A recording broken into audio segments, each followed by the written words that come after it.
আসসালামু আলাইকুম রহমতুল্লাহ। সম্মানিত দর্শক ও সুধী, আশা করি যিনি যেখানে রয়েছেন ভালো আছেন, সুস্থ আছেন। আমরা মাহে রমজানের একেবারে দ্বার প্রান্তে পৌঁছে গিয়েছি। মাহে রমজানের রয়েছে বিভিন্ন আনুষ্ঠানিকতা, তার ভিতর সর্বপ্রথম হলো চাঁদ দেখা। এই চাঁদ হলো রমজানের আগমনী বার্তাবাহক। আমরা কোনো ভিআইপি মেহমানকে বাড়িতে আনার জন্য ব্যস্ত হয়ে পড়ি, তাকে রিসিপশন করার জন্য বাড়ির বাইরে যাই, এমনকি স্টেশন পর্যন্ত পৌঁছে যাই এবং তার জন্য প্রস্তুত করি কত রকমারি নাস্তা ও খাবার। মাহে রমজানের এই চাঁদ আমাদের জন্য একটা নিয়ামত। আমরা এটাকে একটা আনন্দ ঘন পরিবেশে দেখে থাকি এবং মজা নিয়ে থাকি। আজকাল হেলাল কমিটি অত্যন্ত সচেতন। তারা আমাদেরকে সচেতনতার সাথে চাঁদ দেখার সংবাদ পরিবেশন করে থাকেন। আবার অনেকে দেখা যায় মাঠে ময়দানে বের হয়ে চাঁদ না দেখে ইউটিউব এবং ফেসবুকের মাধ্যমে চাঁদ দেখে। আসলে এর দ্বারা চাঁদ দেখার হক পরিপূর্ণভাবে আদায় হয় না। হাদিসে এসেছে, সুমু লিরুয়াতিহি ওয়া আফতিরু লিরুয়াতিহি ফাইন গুম্মা আলাইকুম ফাআকমিলু ইদ্দাতা শাবানা সালাসিন। তোমরা চাঁদ দেখে রোজা রাখো এবং চাঁদ দেখেই রোজা ছাড়ো। যদি 29 শাবান পশ্চিম আকাশ মেঘাচ্ছন্ন থাকে, তাহলে শাবানের হিসাবকে 30 পর্যন্ত পৌঁছে দাও। এ দ্বারা বোঝা গেল চাঁদ দেখার গুরুত্ব। শুধু তাই নয়, রমজানের হিসাবকে সংরক্ষণ করার জন্য শাবান থেকেই চাঁদ দেখার গুরুত্ব সম্পর্কে হাদিসে ইরশাদ হয়েছে। বলা হয়েছে, উহসু হিলালা শাবান আলী রমাজান, তোমরা রমজান মাসের হিসাব সঠিকভাবে সংরক্ষণের জন্য শাবান মাসের হিসাবকে ঠিকভাবে সংরক্ষণ করো।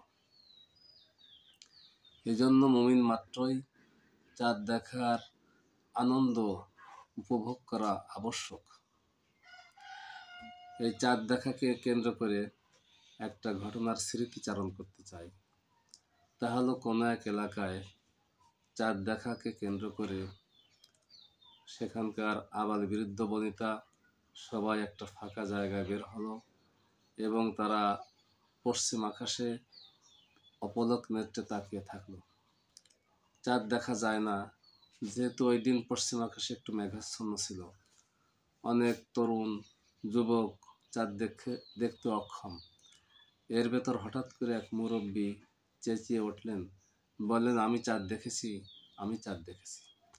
এ শুনে তাদের কৌতূহল বেড়ে যায়। এক যুবক সে মুরব্বীর দিকে লক্ষ্য করে দেখল, তার ভুরুর একটা সাদা এবং লম্বা চুল বেঁকিয়ে একেবারে চোখের কোণায় অবস্থান করছে।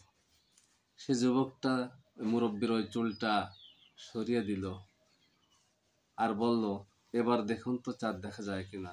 তিনি বললেন, না তো বাবা, এখন তো চাঁদ দেখা যাচ্ছে না।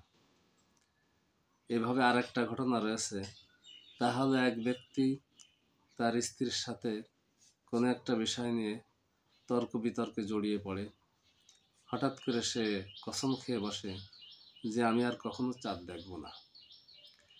এই জন্য সে আকাশের দিকে মাথা উঁচু করে না, সবসময় তার দৃষ্টি থাকে নিম্নগামী। একদিন এক জ্যোৎস্না রাতে সে পুকুরের পাশ দিয়ে যাচ্ছিল, তখন পানির ভেতর কি যেন একটা শব্দ হয়। তখন সে সেদিকে তাকায়, তো দেখতে পায় পানির ভিতর ফুটবলের মতো গোলাকার সাদা চাঁদ তার দৃশ্যমান হলো। তো যা হোক, এতে সে লজ্জিত হলো এবং তার কসম ভেঙে ফেলল। তো আজকাল দেখা যায় আমরা ঈদের চাঁদ দেখাকে কেন্দ্র করে যতটা আনন্দিত হই, উচ্ছ্বসিত হই, তার তুলনায় আমরা রমজানের চাঁদ দেখতে অনেকটা নিরানন্দ বোধ করি। অনেকের কাছে একটা বিড়ম্বনার বিষয় বলে মনে হয়। তো যা হোক, আমরা এটা না করি, আল্লাহ রব্বুল আলামিন আমাদের এই রমজানকে পরিপূর্ণভাবে উপভোগ করার তৌফিক দান করুন।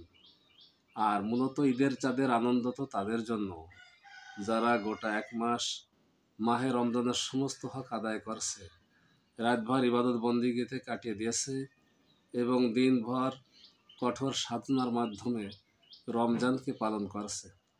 তাদের জন্য রয়েছে ঈদের আনন্দ, তাদের জন্য রয়েছে জান্নাতের সুসংবাদ।